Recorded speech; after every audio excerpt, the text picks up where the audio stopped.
Let's talk about that election last night. I'm going to tell you my thoughts on it. Cernovich is here to break it down for us. What do we have to worry about if Democrats take power again, and Supreme Court stuff? All that and more coming up on I'm Right.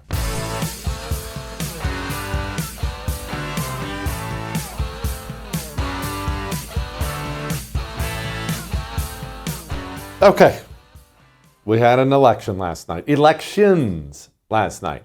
All across the United States of America, you are obviously well aware of this. We had them in New York, we had them in Jersey, we had them in Virginia, we had them in South Carolina, Pennsylvania, Georgia, Texas, California, on and on and on it goes. And we'll get to what happened last night in a moment. We'll talk about New York City and other things, but I wanted to explain something and get ready because you, me, we're going to have this conversation probably after every single election in the country. It's important to understand some things. So first, let's cover this part of it. In life, in all walks of life, there are some things you can control, and there are some things that you can't. They're bigger than you, bigger than me. We don't have the power to control them. So before we get into the other parts of elections, let's discuss this part. The party that is out of power nationally traditionally does really, really, really well in off-year local state elections. And it's very understandable why. When we were, not long ago, we were in Biden's presidency. The midterm elections and local elections and state elections and those things like that. How motivated were you to get out to the polls? Did you need somebody to poke you in the ribs and say, hey, get off the couch, get out to the polls? No.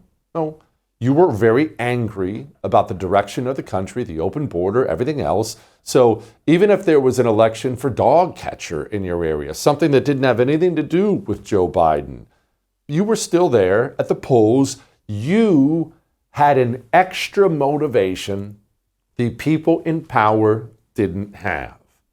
Traditionally, it's just human nature. The people who are out of power do better in these elections. And while we can try to fight against that, we can try to mitigate this or that, and believe me, I'm going to get to more. Look, it's not all sunny, right? I'm not trying to make you feel better, but I'm just explaining it's New Jersey, it's New York City, it's California, it's Virginia. These are not blood red areas. We were already swimming against the tide.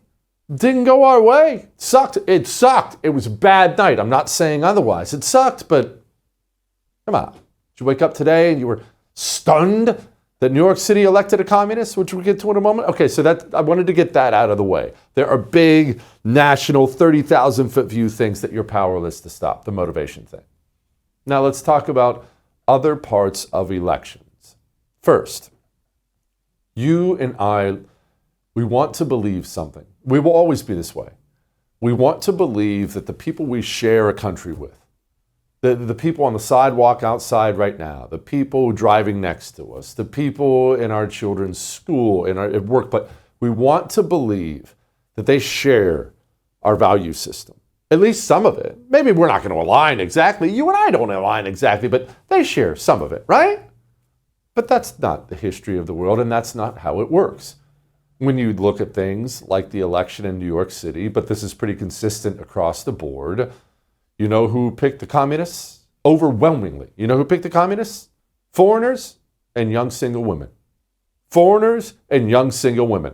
Over and over and over again, young, miserable, mentally ill, liberal women in this country collaborated with hostile foreigners to burn your country to the ground. If you look at the breakdown of the exit polls of all these races, when you look at normal people, married couples, men, people born in America, they didn't vote for Mamdani in New York City. They didn't want Spamberger in Virginia. Okay, so what does that mean? It means that you and I have a lot to overcome. We have to overcome young, single, miserable women and foreigners. The young, single women part we can get to another time, but you realize that half that coalition can be taken care of. Deport them. Stop allowing mass immigration into the United States of America, legal or illegal, and the ones who are here, deport them. Send them back home.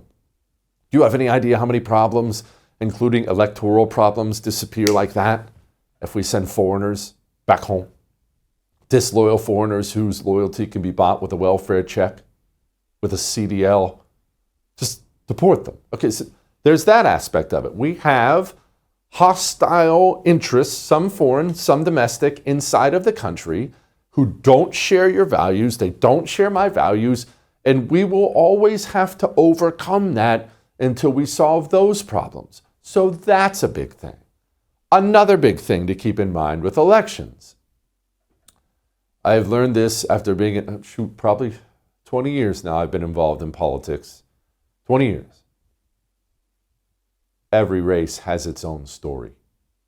What we want as human beings, I'm the exact same way, what we want is a simple, give me the bumper sticker. Give me the simple headline, why did we lose?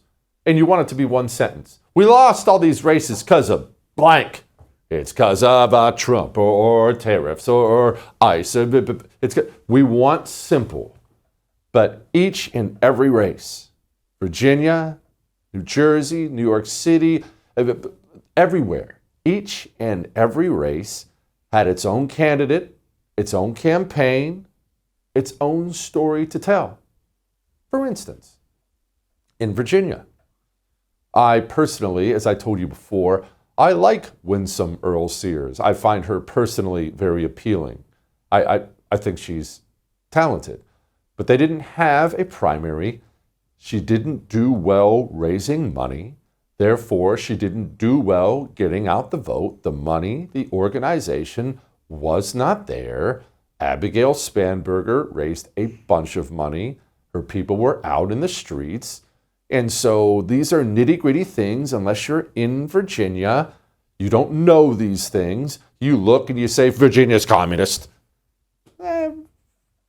Maybe we caught lightning in a bottle last time. Maybe we didn't run quite the race we were supposed to run this time. What's the opposite of that? You want some good news? I live in Texas. Now, if you don't live in Texas, maybe this isn't good news to you, but it'll show you trends. In Texas, there were, I believe, 17 constitutional amendments that the people got to vote on. We got to vote on them here. I disagreed with a few, but for the most part, they were absolutely wonderful. We're talking about certifying parents' rights and getting rid of the death tax and forcing these commie judges to keep criminals in jail. I mean, a lot of things you like.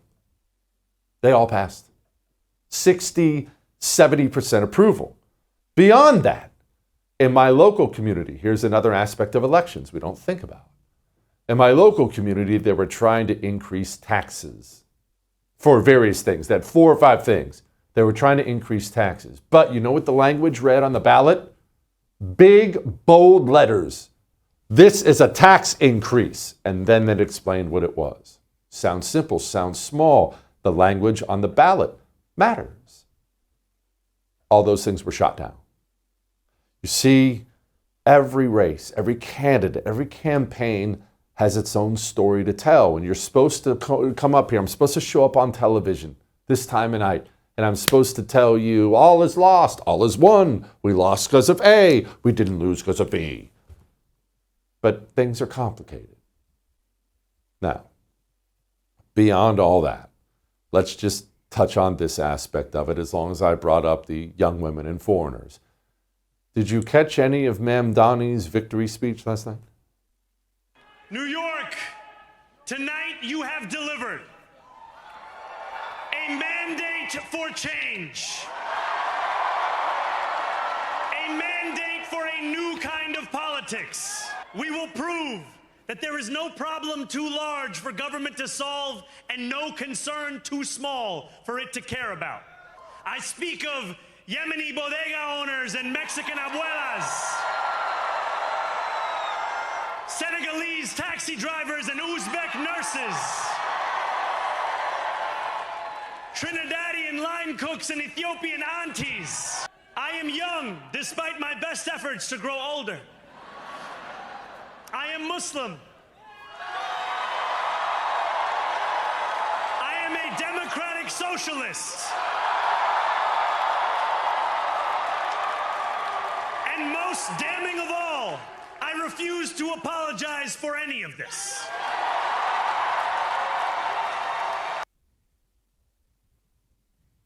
It's not a message for you. And, you know, to his credit, he didn't even attempt to talk to you or about you. He didn't mention America or Americans. He didn't mention your race, your religion, because that's not who gave him power. Young, miserable American women on anti-anxiety medication, combined with the foreign hordes, flooded into New York City, and they put him in the mayor's house. American-born New Yorkers did not vote for Mamdani. They overwhelmingly rejected Mamdani. You know who knows that? Mamdani. My point in bringing this up is, this is my central point. A couple things. I actually want to wrap this up because we have so much we want to get to tonight. A couple things to remember. I told you this after we won in November. You've heard me say something similar to this several times before. We have before us, in the interest of saving the country, we have before us not one race, not 1 year, not one battle, 10,000 of them. For the rest of your life, there will be elections, critically important elections, local, state, federal, 10,000 battles still to fight. And I'm going to make you a promise right now. We are going to win some of those battles. And we're going to lose some of those battles. And on the night we win, like last November, we can be happy and should be happy. We should not ever stand up and say, finally, the devil has been defeated. All is well. We're good to go. I'm going to go sit on the couch. It doesn't work that way. And on nights like last night, wiped out in Virginia, Pennsylvania, Georgia, New Jersey, California, wiped out. We should not wake up today. While we can be sad, we can be mad, we should not wake up today and say, all is lost. The world is coming to an end. Doesn't work that way either. 10,000 battles. Some we will win, some we will lose. And look, if you watch I'm Right, you kind of knew about things like Virginia already. Sean Spicer told us yesterday. I like Winsome personally. I did an event with her a couple weeks ago. She has not run the greatest campaign. She has not raised the money that she needs to. She has not put the operation together that she needs to. Her team, I think, in a lot of cases has let her down, but she's been vastly outspent. I've talked to a lot of perennial Virginia donors who say they were never even contacted. I don't think this has been the best effort put forward. The final lesson is just watch this show and you'll be better prepared to handle the wins and the W's. Now, Mike Cernovich does have some hard things to say to the GOP, probably very valid things. He's pretty down on last night, and we're going to talk to Mike about all this in just a moment. Before we talk to Mike, you know what we need for 10,000 battles? Energy, focus. You have to feel good. How could I be sitting here after a bad night, still have a little smirk on my face, ready to go? Couldn't wait to come to work today because I take a male vitality stack from Chalk every day. I have natural herbal supplements in my life that make my mind work well. My body feels good. I'm just better at home, at work. They have male vitality stacks and female vitality stacks. You want to start your day off with all the vitamins and minerals. They have chocolate powder. Go find out what Chalk can do for you, how much better your life is going to be. Chalk.com/JesseTV. We'll be back.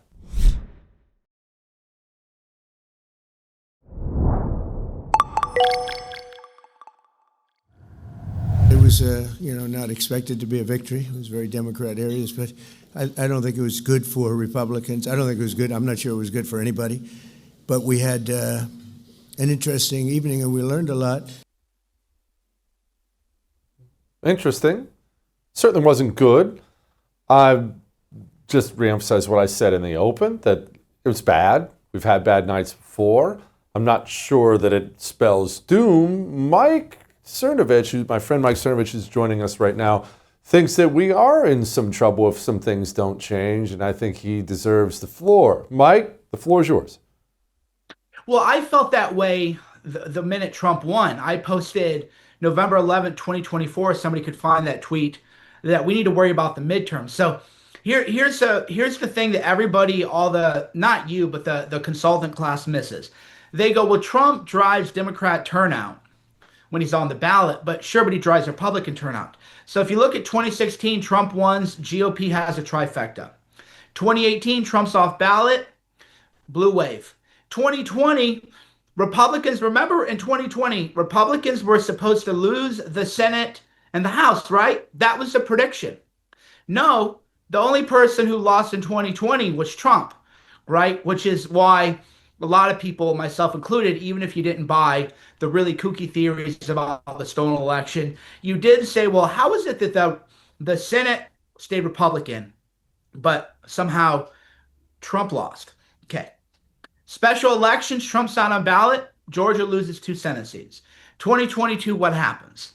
2024, what happens? So what the GOP does not exist. It is the Trump party. It is Trump's GOP. So even if last night hadn't happened, I was already worried about the midterms. I was worried about the midterms the week Trump won. I was like, I'm always like the Cassandra. I tried to be like a Debbie Downer because people who know me know that I'm a pretty upbeat guy. But what's our plan to win in 2026 with Trump off the ballot? And then, of course, last night was a bad night. Okay, Mike, so what is it about the GOP voter that is uniquely motivated to vote for Trump, to your point, but when Donald Trump's name is not on there, he's just not interested? He cares about these issues when Trump is on the ballot, but doesn't when he's not? Help me understand. Sure. I was getting coffee and I was sort of thinking what we talk about. And I was going to ask you the question, if your job weren't politics and media, would you vote in the 2026 midterms? I would, but I vote in every single election because I think it matters. I think it's extremely important. Of course I would. But you had a pause. You're just like, it's not like, well, of course I would. Why wouldn't I? Why wouldn't I be hyped? Right? Trump voters are hyped to vote. If I said a week before 2024, you're going to vote, you're like, what kind of stupid, idiotic question? Of course, obviously I'm going to vote, right? Obviously, in 2026, it's like, well, intellectually, I know that it's important and there are real problems if I don't vote. And you run it through your head, but you don't feel it, right? You don't feel it in your heart. And that's everybody if we're just being honest. It's like if you were honest, not you, but I'm just saying like the collective, the royal we, right? If we're all being honest, we would say, I mean, yeah, I get it. You got to vote Republican because look at what Schumer did. But people who don't live in politics and media don't go vote because of that, right? They don't go vote because of that. They need to feel a calling. They need to feel an energy and a momentum to go out and vote.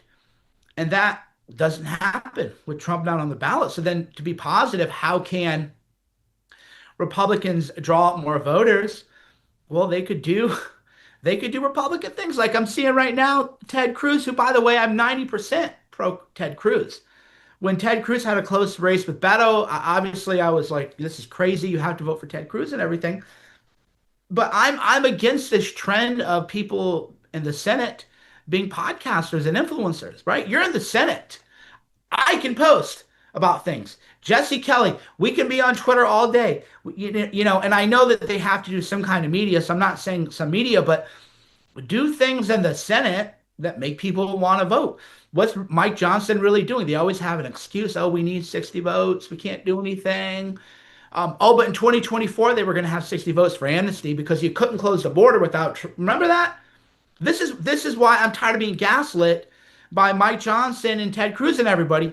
In 2024, Lindsey Graham and Langford and Thule, whatever his name is, they all said we can't shut the border unless we do amnesty. It's the only way to do it. But we better come out in 2026 because why? Because why, right? Okay, so let's talk domestically, Mike, because you've been making this point, and I'll be honest with you, I'm looking at a stack of I don't know how many emails, and there are a lot of these emails from people who make the point that you have been ranting about online about a domestic focus from Trump and the GOP. That people, they're even fine with, go drop some bombs on Iran. Sounds fine, whatever. But they don't care about that deeply. They care that they can't afford to go see their mother on vacation. They can't afford groceries. They can't afford a pound of burger. And they don't see a lot of movement on those things. No, they don't. They don't see none. I'm having people texting me like chuck roast is expensive now, which goes to show what people are thinking about economically. They're not focused on the foreign stuff. The foreign stuff, the deal that was struck in 2024 that should have been struck was, hey, look, people like me, I don't care about Israel. I don't really. My opinion on Israel would probably get me canceled because it's pretty. It's not anti-Israel. It's probably so pro-Israel that it would make me look like a ghoul. But you got to carry your own weight. Israel's got to wrap this stuff up. They got to wrap it up. I'm not here scolding you or doing the moralizing. This is what war looked like. We've just never had it live stream. But you can't do propaganda for the other side every day. You can't give them more video footage every day. You got to wrap it up. And then we got to go domestic. That was the deal, stated and unstated. And yet here we are a year after Trump's election. And if you asked the average man on the street, not the DC policy wonk, if you ask the average man on the street, what has Trump's priority been over the last year? They're going to say, well, Ukraine, Israel, the Nobel Peace Prize. That's what they're going to say. And it sounds like that's what your audience is saying too. A lot of your audience. It is. I hear a lot of it, Mike, and this is what has concerned me with the Venezuela stuff. The normal person, I'm not talking about the normal commie who Trump's the devil, all that stuff. I'm talking about normal people, the people that I talk to in my life because I don't hang around with political people. When they brought up Venezuela, I mean, everyone likes a little video on their phone of a drug boat getting incinerated. No one's crying for those dirtballs. But I got asked a lot, Mike, why? Why are we down there? Why are we messing with it? It's not that it's not a righteous cause. I got a lot of, well, why do I care? There's a lot of that. Especially when we know that fentanyl is not coming primarily from Venezuela, right? It's another instance where, yeah, I'm the same way. I think we shouldn't have gone to the Middle East. I think that we should have taken over most of Latin America and Southern America and run it as part of the Roman Empire. That's my view. But now people have no appetite for regime change war. Another side quest, another foreign policy. Okay, we got Ukraine, we have Israel. Okay, fine. Can we do domestic issues? No, we're going to do regime change war. Now, I know that there's going to be a lot of people, myself included, who could counteract my argument by listing everything done. And my answer to that is I understand that. I'm not saying this is my personal belief. I'm telling you that what we know is not what the average person and the voters who come out for Trump, they're not experiencing the same thing because they don't have all day to monitor this stuff, right? You got to look at people are busy, people got stuff going on, times are tough, a lot of people are working two jobs. What information is getting filtered down to them? And it's almost nothing. Even though I could make the case for why Trump is the best president of my lifetime. I could do that standing on my head while also thinking we're going to lose the midterms unless we turn this around. Can we turn it around by the midterms, Mike? Can we make the necessary adjustments and get the things done to get it done? Or is this, fighting the ocean? Is it inevitable? It's not inevitable. We got a year of Mamdani. So we got Mamdani for a year.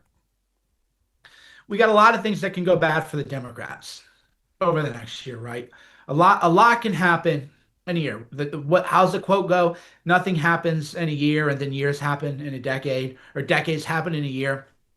Something like that could happen, but the Venezuela thing could go sideways. The problem with Venezuela, even though I'm not opposed to regime change wars. I have a very Roman mindset about a lot of this stuff. I just think that if we're going to go over there, you have to run it like a colony. You have to colonize it, which is why people forget. We won. People say, oh, we lost the war in Afghanistan. It's like, The military didn't lose.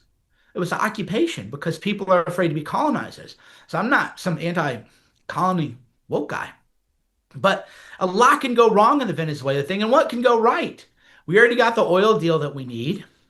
So what exactly is the win versus American troops could die? Well, then we're going to have to retaliate. Are we going to be in a hot war with Venezuela? What in the world, right? What's our upside here? That's kind of what people are seeing. And if Trump doesn't come home, so to speak, then we are looking at a Democrat midterm win, and we are looking at more impeachment, and we are looking at a repeat of the hell of the Adam Schiff era.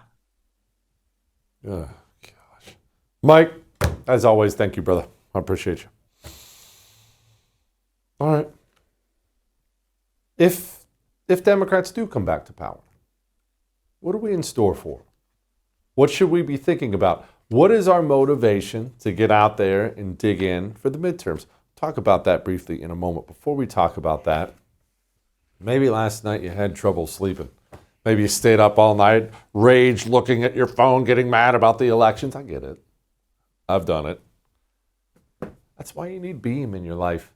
That's why you need Dream Powder from Beam in your life. Doesn't it sound lovely? It is, because it's hot chocolate. I'm a hot chocolate guy. I always have been. Get me around a campfire, cup of hot chocolate. I'm a happy man.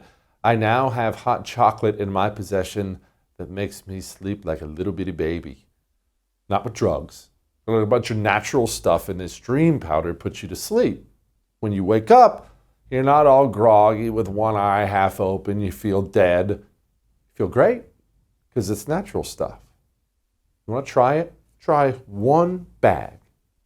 Shopbeam.com/Jesse Kelly. We'll be back.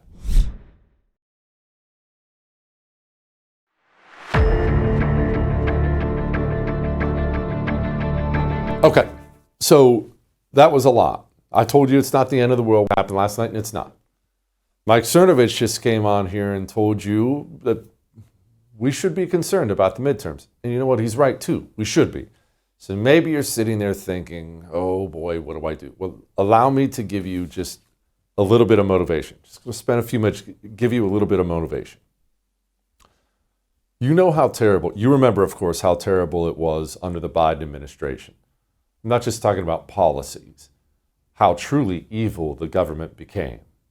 These people just turned all the guns of the government and aimed them at you, aimed them at me, aimed them at Trump, just deployed the government against their political opponents. Truly, truly evil. But I want to remind you of this. These people aren't sorry. To this day, and I have asked for this several times, I have asked for emails, I've asked friends. To this day, I have not heard of a single Democrat in the United States of America, not just people on TV, a single Democrat that has expressed that maybe arresting Trump with a bunch of bogus felony charges was wrong. Not one has come out and said, that was probably the wrong thing to do. They're not sorry. This was James Comey on MSNBC. I know Republicans these days aren't big in thinking about principle or precedent. They're going to be deeply sorry that that disappears, because someday there will be a Democratic president and there'll be investigations of Republican office holders. If I'm them, I sure would want these career people in place, making sure that it's done in the right way. Look, I've long thought that you could shrink the size of some of the Department of Justice headquarters units, but this is like burning down the house and then standing in front of the pile of ashes and saying, yeah, we really did need to retile the guest bath, right? This is destroying the place at a cost that's going to take years and years to rebuild. They're coming back harder if we give them power again. Eric Holder, he's out there on the podcast circuit. Here's what he said. It pains me to say this. I think the Supreme Court is a broken institution.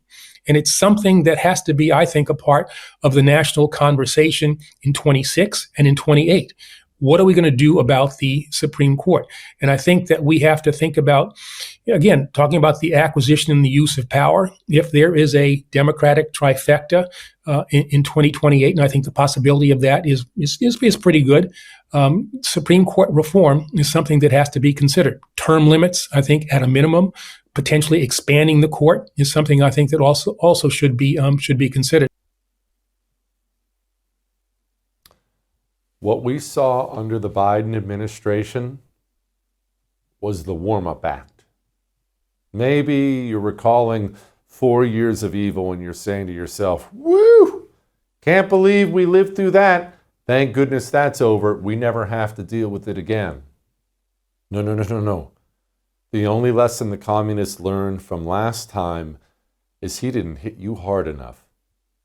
The only lesson these people learned is they didn't do enough evil things. They didn't shred the Constitution enough. They didn't jail enough of their political opponents. That's the only thing they learned. Last night we took it on the chin. I got that. Sucked. The midterm elections. Maybe they'll go our way, maybe they won't. But we have, starting right now, we have time to begin fighting back. You, personally. Me, personally. Are we going to get involved? Are we going to knock on doors? We're going to phone bank for candidates. If we have money, are we going to donate to candidates and causes? Are we going to do the blocking and tackling necessary to ensure we're not wiped out at the midterms? That decision gets made now. I know everybody's licking their wounds today. I got it. Let's decide now that we're not going to let these people ever back in power again. All right? All right. When you make that decision, I want you to reward yourself with some massive chips. Look, you deserve it. You deserve a massive chips reward. But Jesse, I don't want to be unhealthy. I like chips too much, but they're bad for you. No. I didn't say any chips. I said massive chips. I know you've already heard of them. Maybe you have friends who've already eaten a bag. They're freaking amazing. And you can eat them guilt-free. I am such a massive chips fan because I'm a chips freak. And all the health chips I've ever tried in my life have been garbage. Massive chips, 3 ingredients. Multiple flavors. Got blue ones, habanero. They got more than I can list for you here. Get yourself a bag of massive chips, a little bottle of hot sauce. MassiveChips.com/JesseTV. We'll be back.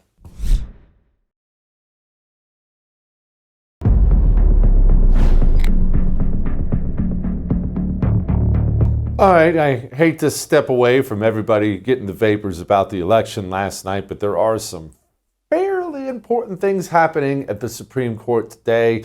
And as you are well aware, I'm too dumb to tell you about any of these. That's why we need Alex in here. Joining me now, Alex Swoyer, author of the book Lawless Lawfare, also with the Washington Times. Okay, Alex, before we get to what you heard, what you saw today, what even is this tariff case? Okay, good. We need to set this up. All right. So what the tariff case is basically is some small businesses, toy makers, a wine distributor. I like wine. Gotta give them a shout out. They have challenged President Trump's tariffs that he has imposed on various countries. They say that the power to lay tariffs and impose those belongs to Congress because Congress is the one that has the ability to lay and collect taxes. And they're basically saying that tariffs are a tax. The president, though, and his administration has cited federal law, basically arguing that he has the power to, in emergency situations, impose tariffs on foreign countries when he sees fit. He is basically 2 reasons he has given for this national emergency. One is the flow of fentanyl. He says that he needs to lay tariffs on some countries that are pouring fentanyl into our country. And then the other aspect is the trade deficit, that's a problem, of course, that he's trying to make up. The law he cites is the International Emergency Economic Powers Act. And within that law, it basically does say the president has the ability to regulate imports. The question is, does that include issuing tariffs? And that's what the Supreme Court is going to decide. Okay, Alex, before we get to what happened today, I'm going to ask you a couple really, really dumb questions, but I need to understand this. Trump says it's an emergency. I got that. Are there rules? Surely there are rules around what constitutes an emergency, right? I can't come home and tell my wife we have to go to Red Lobster because it's an emergency. She's going to ask for an explanation. What's the emergency? Yeah, so that is one aspect that's being explored in court. And there's precedent basically about what would constitute an emergency or not. When can the court second guess the executive on what is an emergency? That was something they kind of dove into. And you would think there would be clear, bright line rules, Jesse, like you're asking about, but there really isn't. That prompted actually Justice Sonia Sotomayor to ask, well, what about climate change? Could President Biden have said, climate change is a national emergency. I'm going to use this same law and start, use it, she said, for example, to forgive student loan debt. I'm not sure why that is connected to climate change, but that's what she chose. And then it was just kind of interesting because even Justice Gorsuch, obviously not on the Democratic wing of the court, but he jumped on that same narrative about, well, if the government were to win here, would climate change be a national emergency or an emergency that the president could cite in imposing tariffs on other countries? Would that now be next? So yeah, I think that the question that you're asking is very pointed, and hopefully the court will give a little bit of guidance on that. But it doesn't seem like there's a bright line rule about what would be an emergency and what isn't. Oh, that's freaking wonderful. Okay, now let's go to what happened today. I know you even made for us a cheat sheet of some kind. The floor is yours. I'm going to give you a little sneak peek. So whenever I go in the court, you cannot have electronics. So you're in there without your computer, your handwriting notes. These are all my little notes I brought for you on my little legal pad. It's pink. But I like to keep track of where the justices might fall. So you can see I kind of like have their names kind of listed. So I left, you guys, really thinking that the administration had a harder day in court. The start of the arguments from the Solicitor General were met with tough questions, not just from the Chief Justice, but also Justice Gorsuch, Justice Barrett, those that we tend to think are the swing justices. We already know where the three liberals are going to vote. They're going to vote against the administration. So the fact that there's three, I guess you could call them moderates or the GOP appointees that I think could end up on the liberal side tells me that it was President Trump's administration that had the harder day in court. I mean, at one point, I even have a quote the Chief Justice said. He goes, the statute doesn't use the word tariffs. Telling. Justice Jackson, who we all love all the time, to quote, she did actually go into the legislative history and noted that when Congress was creating the law the president is citing, they were really worried about more property interests and that the president should have ability to protect property interests from foreign governments, especially during a time of war, for example. And she said, there was no evidence that when Congress was putting the statute together that they were thinking about tariffs. So all of this, tells me there seems to be some agreement between the GOP wing of the court and the liberal wing that it could be the Trump administration loses this. I'm not sure they could come up with a ruling where they somehow split it up. I'm not sure if they're able to say, well, some of these tariffs constitute emergencies, some don't. We'll have to see. Okay, Alex, and you can bat this right back at me if we don't have the answer to this yet, but I understand Trump, every time we turn on the news, he's flying over to some foreign country and signing a trade agreement here and a trade agreement there. If this doesn't go our way, which sounds like a possibility, does that put all those pieces of paper in the paper shredder? Does it blow all that? What does this do? No, I don't think that it would destroy any sort of new trade deals that the president has been able to accomplish. And that was one thing the Solicitor General pointed out. He said that these tariffs that the president is imposing to regulate and retaliate, basically, are helping him renegotiate trade deals. And he kind of listed a few different countries off the bat.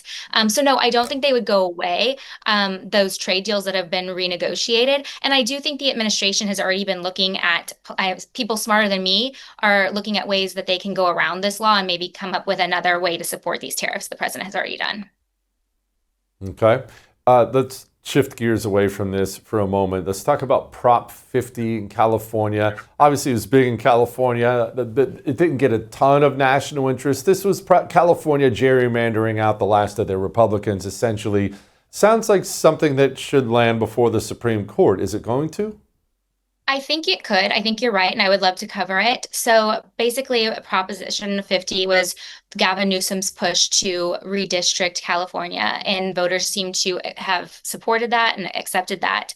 I can get into the numbers why I think that is, but basically, what it would do is it would force Republicans in Congress to lose about 4 to 5 seats. This was a push that Gavin Newsom, was making after Texas moved to redistrict. It's kind of like a red state, blue state war, right? And one of the reasons I think this was successful was the amount of money that was poured into the effort, which, is kind of how these things work with elections.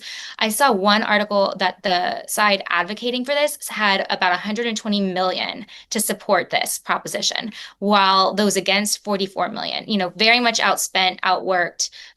Now, Newsom's claiming victory on this, and he's calling for other blue states, Virginia, Maryland, New York, Illinois to do the same. So yeah, this wouldn't just have an impact for California with less Republican lawmakers representing them, but it would have an effect, nationally with a shift of balance in Congress. Okay, so red states, can we not match this? Is it not in our Right. ability, or do we not have the will? So that's something that's very interesting. Texas has tried to do that, right? And it's tied up in court right now. So when you asked about could California's situation end up at the Supreme Court, I think it's very likely that you have red states trying to do this, blue states trying to do this. Lower courts rule how they will, and then it eventually works its way up to the justices. And so, we'll hear from them exactly what can be done. I tend to think the court would say this is, these people are elected, your state lawmakers are elected to do as, they run on. So maybe this is a political question that they don't want to dive into, but we'll have to see. Tell me about Jack Smith's report. Okay, so the latest with Jack Smith's report out of the Southern District of Florida is basically Judge Eileen Cannon has been ordered by the 11th Circuit Court of Appeals to consider in the next 60 days motions to release Jack Smith's report related to his investigation of the classified documents being kept at Mar-a-Lago. Everyone, I'm sure, remembers that that case was dismissed back when President Trump won the election in November. There's DOJ guidance that says, not to prosecute a sitting president.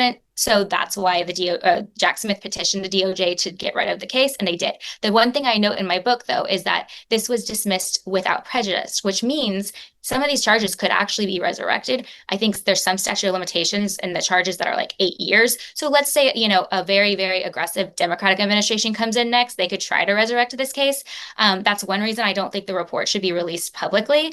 But of course, there's First Amendment groups that are trying to claim that we have, as the public, have access to see Jack Smith's work. James Comey, evidence is starting to be released. Yes. Tell me about this case. Is this something substantial? Did you read it and your eyes popped out of your skull?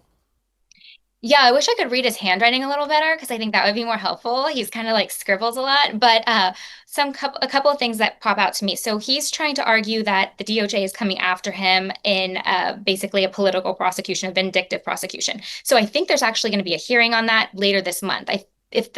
I remember reporting on this, I think it was November 13th. That date sticks out to me. Don't quote me, but around then. Long story short, the U.S. attorney, so Lindsay Halligan, responded to the claim of a vindictive prosecution and basically included exhibits that show that Comey was working with his friend, that law professor, Daniel Richman, about leaking to the media. And that's exactly what he's being charged for, right? He's being charged for lying to Congress, saying that he wasn't part of leaking to the media when it looks like there's actually emails showing that he was, or he was at least in part doing so. Like, okay, for example, Exhibit 5 shows that he's talking to his law professor friend about media and says that his decision, so I don't know whatever that decision is, but quote, would be one President-elect Clinton would like. So why is he making decisions thinking a President-elect Clinton would like it? The other thing, Exhibit 7 shows him praising his friend's media appearance. And then he also says in the email, quote, well done, my friend. Who knew this would be oh so fun? And then lastly, there's another one that my friend Mike Davis shared, Exhibit 13. Seems to be handwritten notes, which are kind of hard to, you can see them right there on the screen, hard to kind of zoom in on. But there's one line in there that says HRC plan for hit Trump. That's what I read. So why is he worried about Hillary Rodham Clinton's plan to hit Trump? It just seems extremely political. It does show he was in on, his friend's media appearances for whatever that might be. And in one of the emails, the friend actually offers, I think, to write an op-ed or do some sort of defense of Comey and the FBI. And it looks like Comey says, well, not right now, but that at least shows that he's being, asked. Maybe this was a practice. We'll have to wait and see more when this hearing happens. But, it looks like this U.S. attorney definitely came armed with evidence. Oh, so fun. What kind of a dude talks like that? That's how women talk. It's very weird. Anyway, thank you so much, Alex. I appreciate you. Lighten the mood. Next.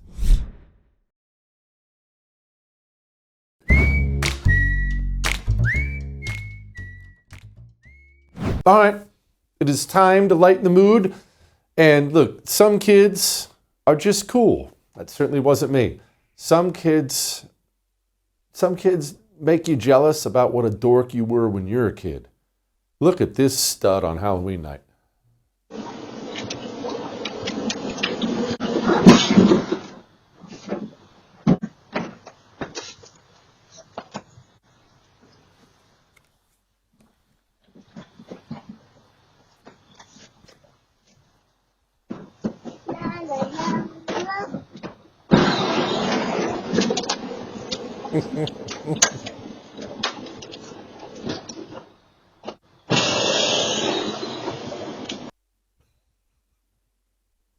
It's got to throw in reverse.